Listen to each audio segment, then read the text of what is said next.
On today's crossover episode of Locked on Wild and Locked on Sabres, do both teams need a little bit of a different look in their captaincy?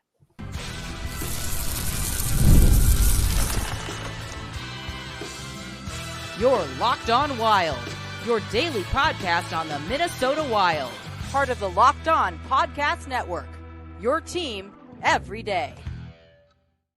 What's happening, everybody? Welcome into a special crossover edition of Locked on Wild and Locked on Sabres. We are your team every day, and we thank you for making both Locked on Sabres and Locked on Wild your first listen each and every day. Make sure, if you haven't already, that you subscribe on YouTube and your favorite audio platforms so you don't miss out on any new episodes throughout the week. Today's episode of Locked on Wild and Locked on Sabres is brought to you by Monopoly Go. Folks, I'll admit it, I do have a competitive side, and it's a big fan of Monopoly Go, the mobile hit twist on classic Monopoly. So join your friends and download Monopoly Go, now free on the App Store or Google Play. On today's crossover episode, we are going to talk about leadership as Joe DiBiase of Locked on Sabres joins us today to take a look at both teams kind of needing maybe a little bit of a new voice. We'll talk about Lindy Ruff returning to the Sabres as well, and two cities that definitely could use some non-playoff heartbreak. We'll talk about that here today as well. First off, Joe, glad to have you on the show. Being an Eastern Conference team, we don't get a chance to do these crossovers that much, but we got a good topic, I think, for today's show. I'm glad to talk with you. It's amazing that we haven't talked more recently because the Sabres and Wild have made like 1 billion trades together in the last 10 years, but it's been a minute, I think. No, not even that long. What, last year, Jordan Greenway would have been the last one? Yeah. Yeah, and we're going to hopefully see the Wild will hopefully reap the benefits of that here soon. Riley Heidt just destroying the WHL.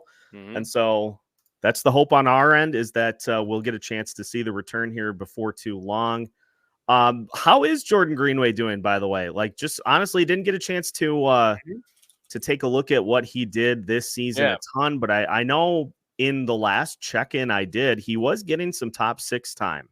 He was, which, not my favorite idea in the world. I think you're probably not in the best position when he's playing top 6 minutes. There were definitely moments in the season where they were trying to tie a game late with under a minute to go.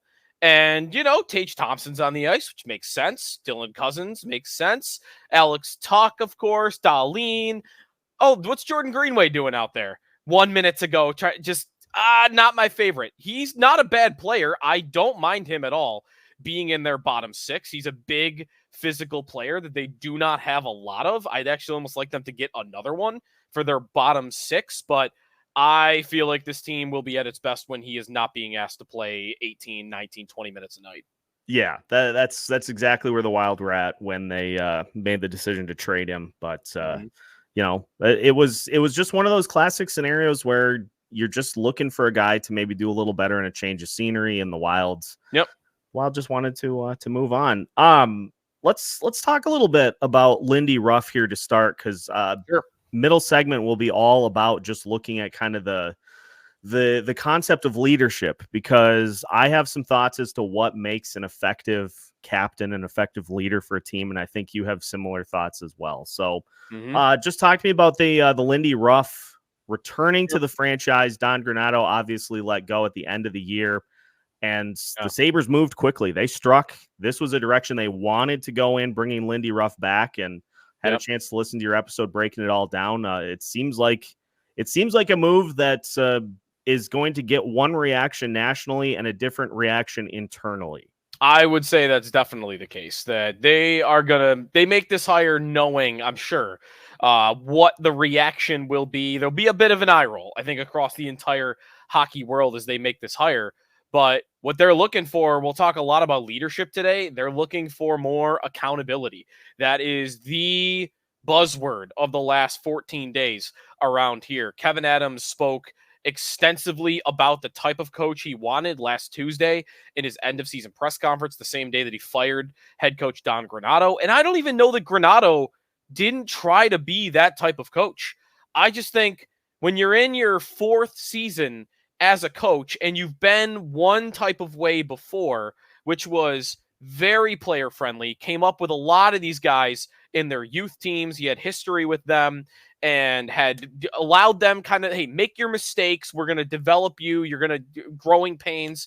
When you then get to expectations and pressure, and now you try to be a different type of coach, I just didn't know that really hit the way that it should have for players. Versus Lindy, who comes in, he has a pedigree. He's not won a cup, and they could have done better for pedigree specifically. Berube was out there and won a cup, but Lindy is 5th all-time in wins. He's been around the block. He has made the playoffs with all 3 franchises that he's been with. And it's not like it's been 10 years since he had a team.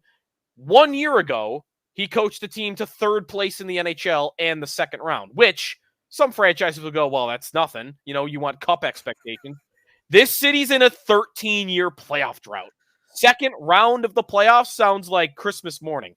So Lindy comes in with the type of expectations, and I think the type of mindset, the type of style that this team definitely needed. Sure, the nostalgia is there, but I do think that if I took the name away and said, I'm not even going to tell you who it is, the Sabres are going to bring in the coach that's 5th all-time in wins, is a veteran presence, and what had the 3rd best team in the league 1 year ago.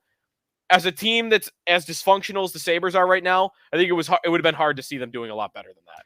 Yeah, and look, as somebody that covers a team that has made the playoffs, I think it's 10 out of the last 12 years. They've made it 10 times since the Sabres have last. It's incredible. Having not advanced past round 1, like it's sure. There are different tiers to this. Like, obviously, for not having been there, the Sabres are looking to climb the mountain of getting back in. That's the mountain they're looking to climb. And I'm in a similar spot with the Wild. It's like they get in, but then it's losing in the first round every year. It's getting beat when you have a 2-1 lead in these series and just losing in the same ways. So like it's funny how parallel these situations are at, because you look at Dean Evison at the beginning of the year. He definitely was a player's guy. That the team loved him, but they just it was just a hideous start to the season. 5-14. You can't survive that as a coach. And so, John Hines comes in. He's viewed as more of kind of a tough love guy, hold players accountable. We've seen a little bit of that since he took over, but it's fascinating the more we dive into it, just how many layers are similar between these two teams. It kind of just, both teams maybe feel like, both fan bases just kind of feel like you're stuck. I mean, it's a different level of stuck, right? The Sabres are stuck on, you can't even get to the playoffs in a league where half the teams make it and there's more parity than any other sport. It's almost incredible that they haven't been able to.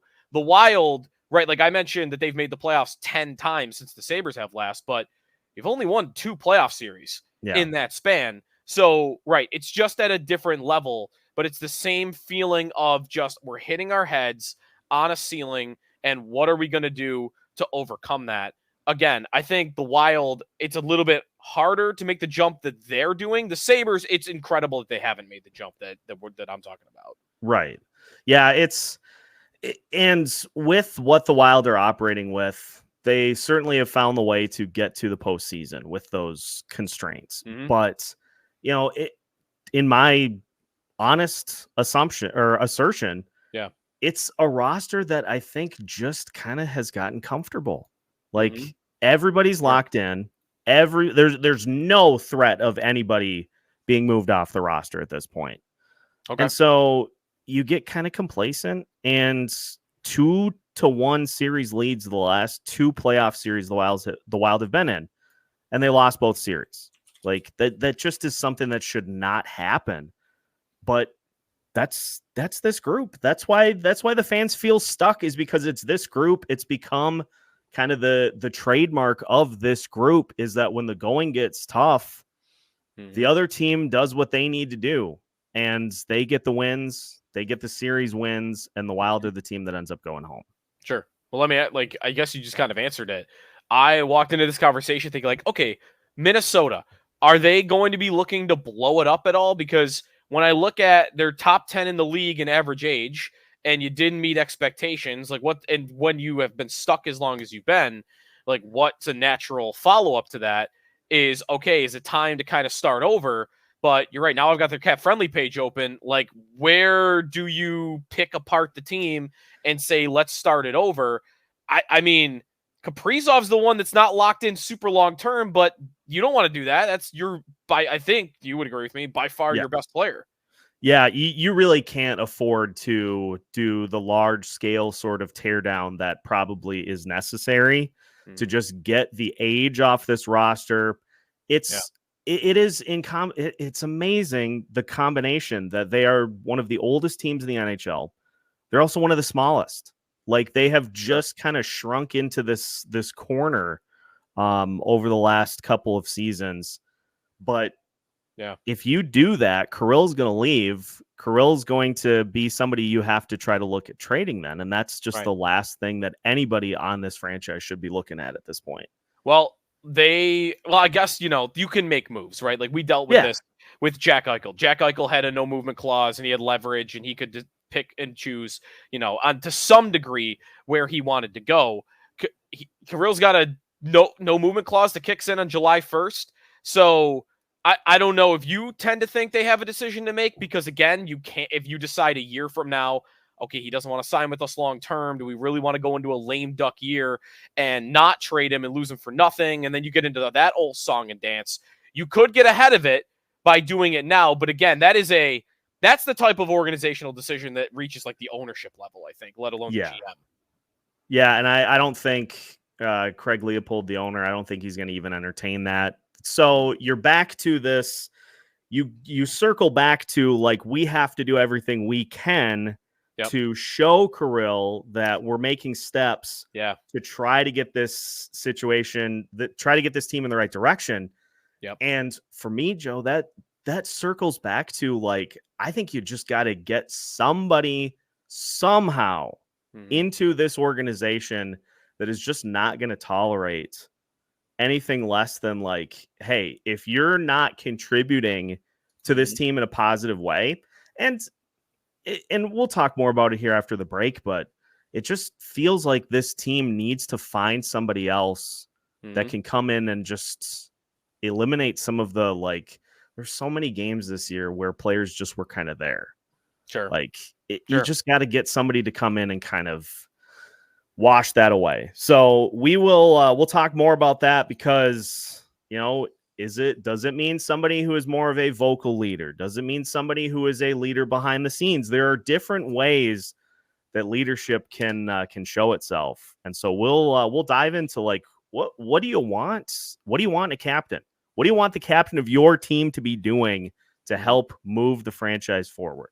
We'll talk about that as we continue today's crossover episode of Locked on Wild and Locked on Sabres after this.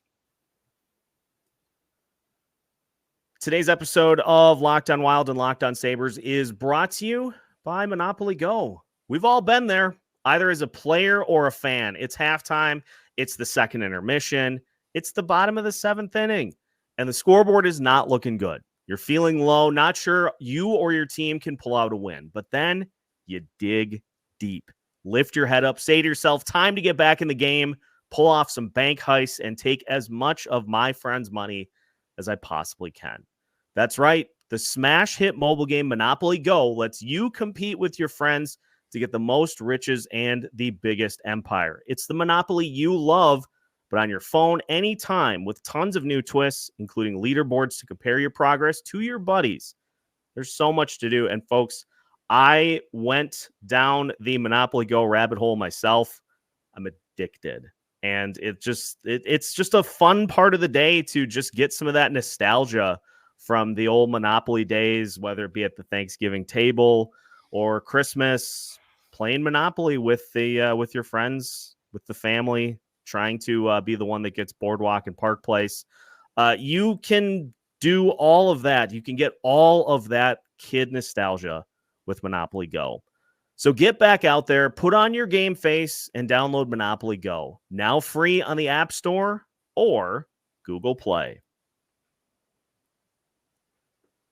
Welcome back to today's crossover episode of Locked On Wild and Locked On Sabres. Once again, we are your team every day. And Joe, the NFL draft is officially here. We now get to figure out which quarterback the Minnesota Vikings are going to stick their future to.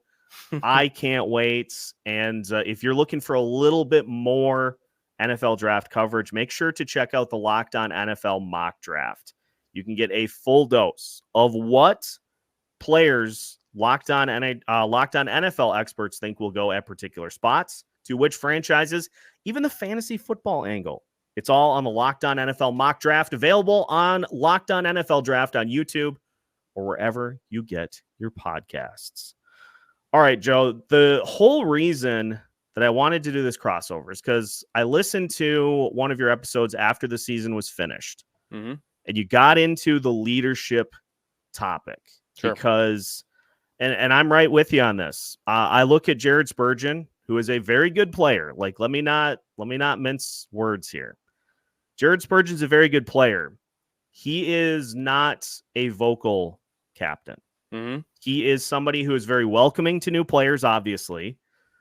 But I kind of feel like I look across the league, look at a guy like Brady Tkachuk, very vocal. He's going to throw everything he has out there on the ice. And obviously he's built differently than a player like Spurgeon is. But I don't know. I kind of gravitate towards guys that are demonstrative and vocal and just are going to throw everything that they have out there on the ice. If you beat them, that's one thing. But you're never going to kind of question like, seemed like the team seemed like they maybe had a little bit more they could have given in that particular game. Yeah.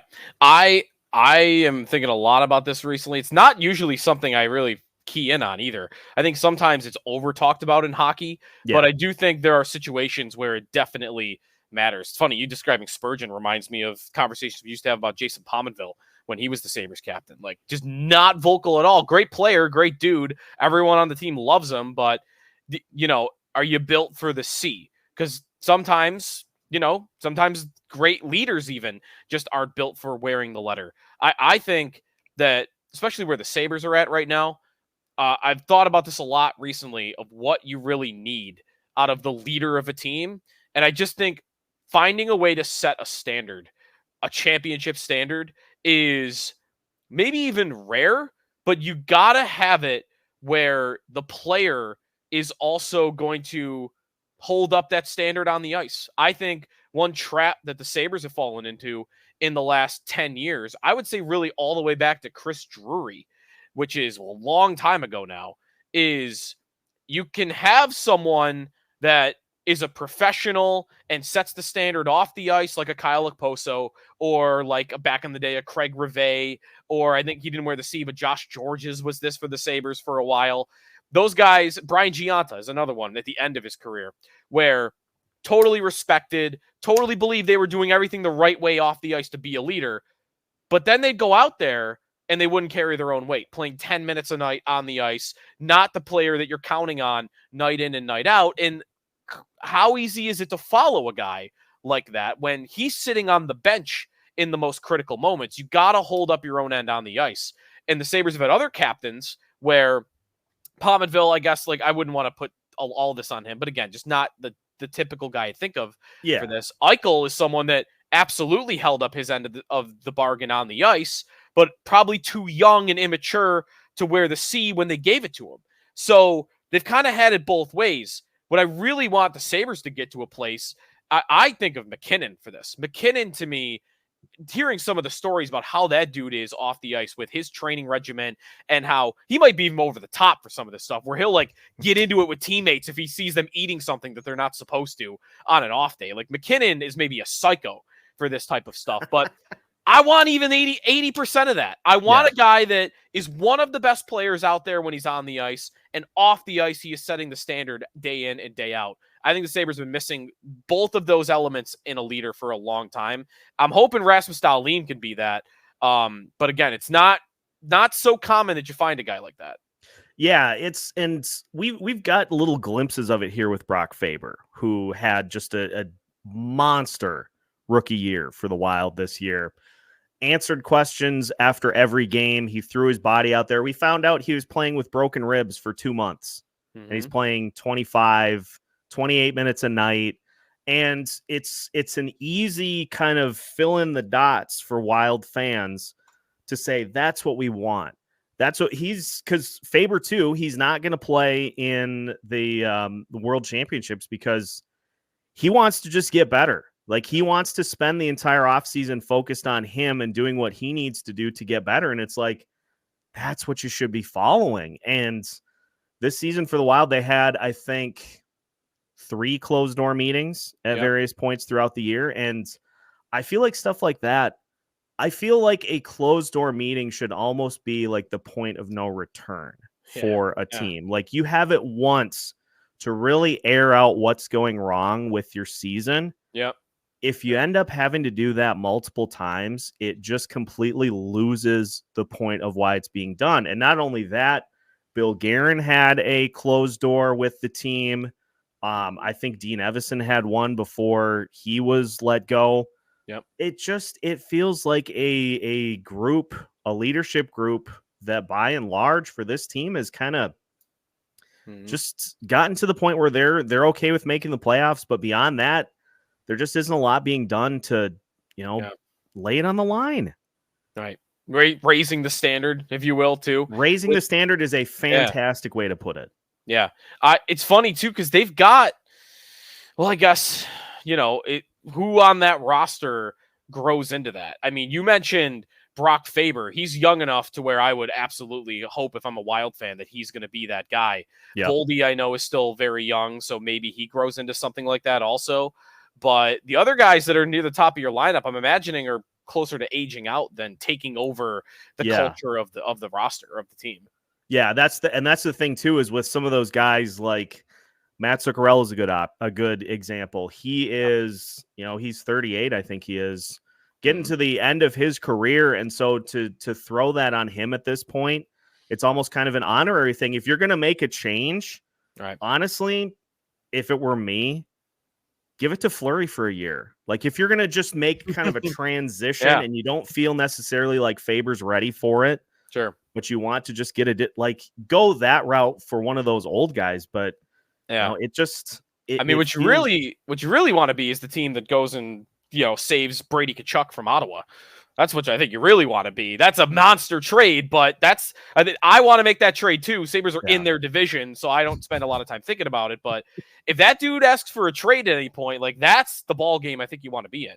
Yeah, 100%. And I know it's a long shot to happen, but I got that in my head and I can't get it out now. Sure. Is if Brady Tkachuk is not 100% thrilled with what Ottawa's doing, I make the call the next day. Well, because didn't this exact thing, and I by the way do believe that we're headed in that direction. I don't know that it'll be this offseason, but we dealt with this in Buffalo. Like, Eichel was only going to give you so much of his career before he was going to say, dude, I can't spend my whole career doing this. Tkachuk will be going into year 7 next year, having never made the playoffs. And again, I'm not predicting he'll do it this offseason, but he's not staying there forever.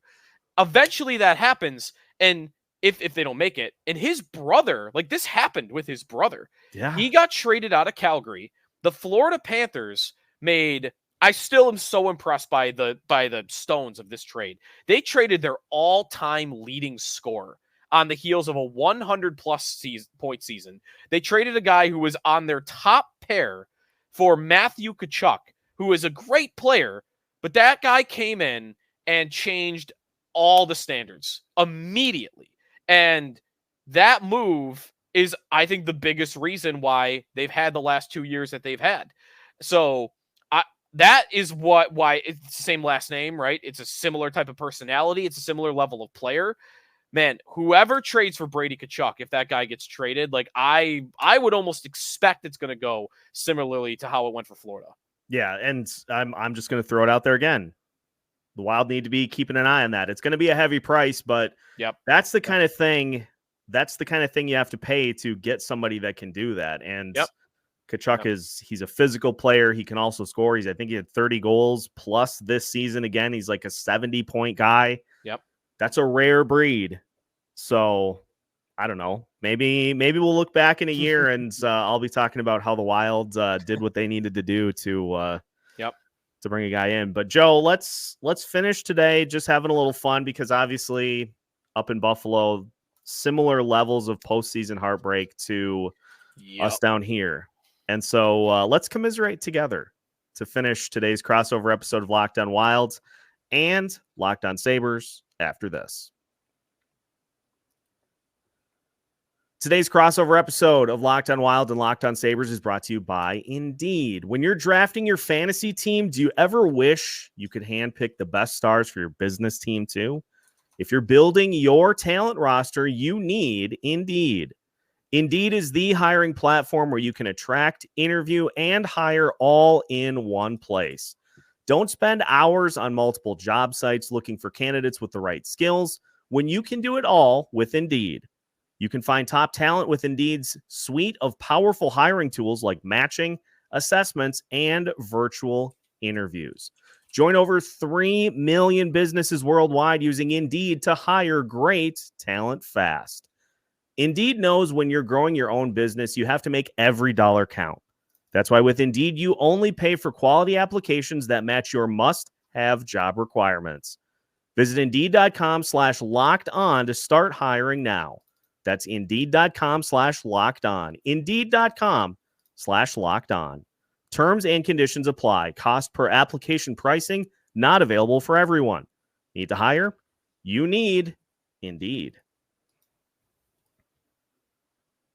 Final segment of today's crossover episode of Locked On Wild and Locked On Sabres. And we thank you for making both shows your first listen each and every day. Seth Topol joined by Joe DiBiase. Joe, it is an experience to be a Buffalo sports fan, just like a Minnesota sports fan, because I see this further played out with the Minnesota Timberwolves having a 2-0 series lead against the Phoenix Suns. Did you know the Minnesota Wild have never done that in their history? They've never been up 2-0 in a series? They have not. I found that out. I found that out today, and I had to willfully pull myself out from underneath my desk at work because, man, that's I was not expecting that. There's no deep playoff runs, right? Second round is the furthest I think in my lifetime can remember. I mean, they did it early in their history, right? Where they went past that, but I'm too young for that, I think. Yeah, that was the one that it was, I believe it was 02-03. Yeah, okay. Yeah. Where the Wild got to the Western Conference Finals, but then that's like an 8 seed? It's like an 8 seed, maybe? Yeah. They got in late in the season and they rode all the way. But in those series, like in the series against Colorado, they were trailing 2-0. They were, I think, tied 1-1 with Vancouver in the second. And actually, if I remember correctly, they were trailing in that series too, and they just won out. So beyond that, they just, it doesn't matter if they're one of the top seeds in the postseason like they were in 2016, 2017, just ran away with things and then swept by their former coach as the 8 seed St. Louis Blues. Like, it doesn't matter when, it doesn't matter if they're the low seed or the top seed. Just seems like Minnesota sports always find a way to make us say, here we go again. Yep. Well, it's been a long time for the Sabres when it comes to playoff heartbreak. Obviously, I was in high school the last time that happened. I'm now married with a house. So it's very different phases of life since their last heartbreak. But for that, it definitely goes back to post-lockout, where everyone here, even to this day, feels like they should have won the Stanley Cup. They are up against the Hurricanes in that series in the conference finals. It just felt like the total team of destiny. And 5 of their top 7 defensemen get hurt before a game 7 that they lose by 2 in Carolina. That felt like their cup. And now they're being run by a guy that was on that Hurricanes team, by the way, in Kevin Adams, which is always a little bit of salt in the wound. But it's all right. He's from here.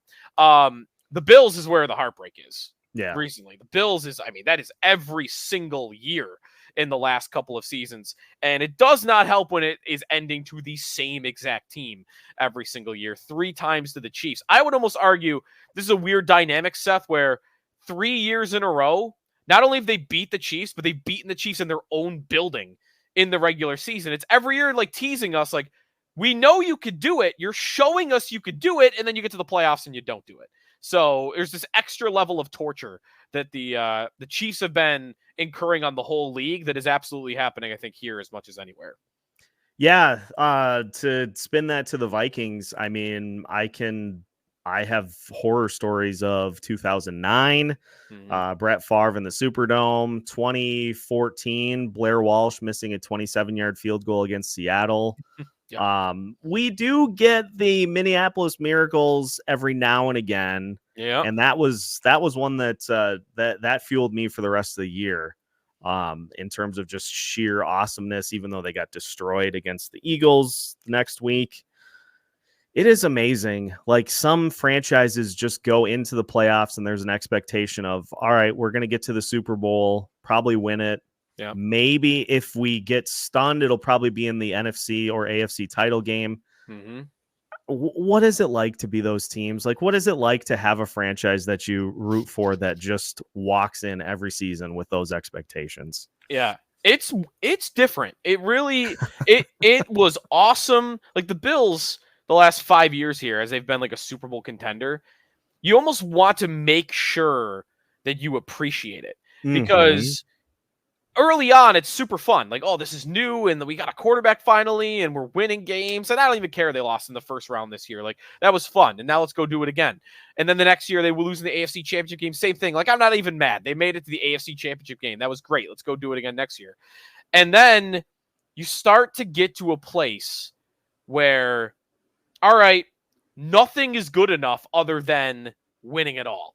And then because you have that expectation, because you have that standard for yourself as a fan, everything below it, you almost don't even enjoy it as much as you should. Yep. So that when, I don't know, they beat the doors off the Patriots in a regular season game, you know, maybe those ones we do enjoy more just because of what happened before the last 20 years. But you beat the Jets, you know, by 1 million, and like, you don't even fully appreciate it because, okay, cool, they beat the Jets. All right, what did the Chiefs do this week? Because I'm just consumed by what they're doing, because that is the only thing that matters, is do I beat the Kansas City Chiefs in the playoffs?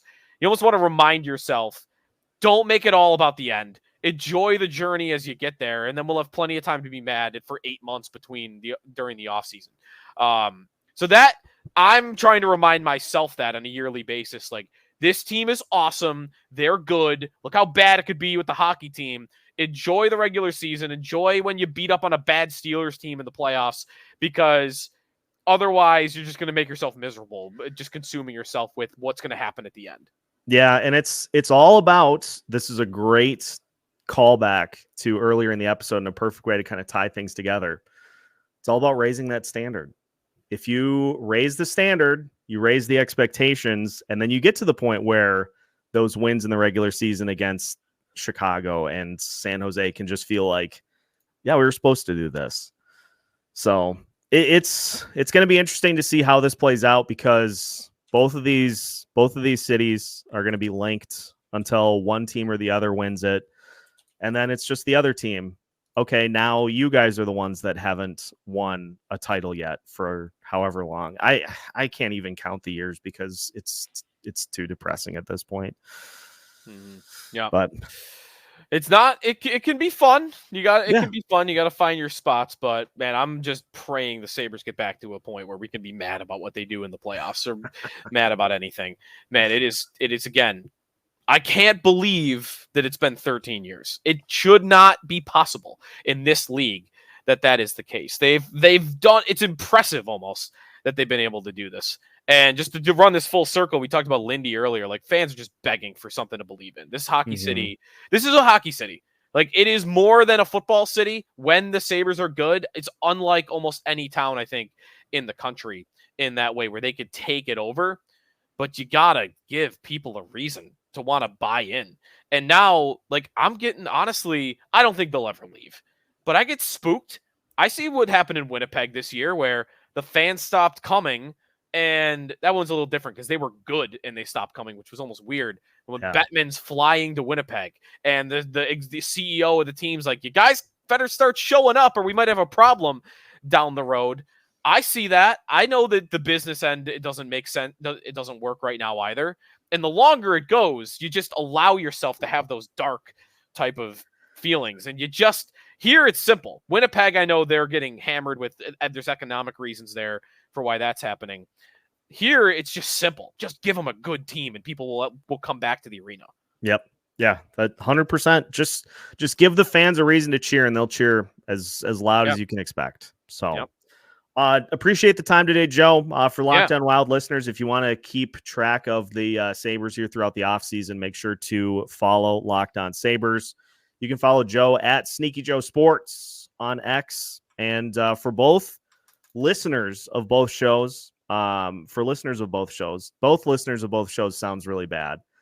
For listeners of both shows, make sure to subscribe on YouTube and your favorite podcast platforms so you don't miss out on any new episodes, keeping track of the Wild or the Sabres all off season long. You can find new episodes every Monday through Friday as part of the Locked On Podcast Network.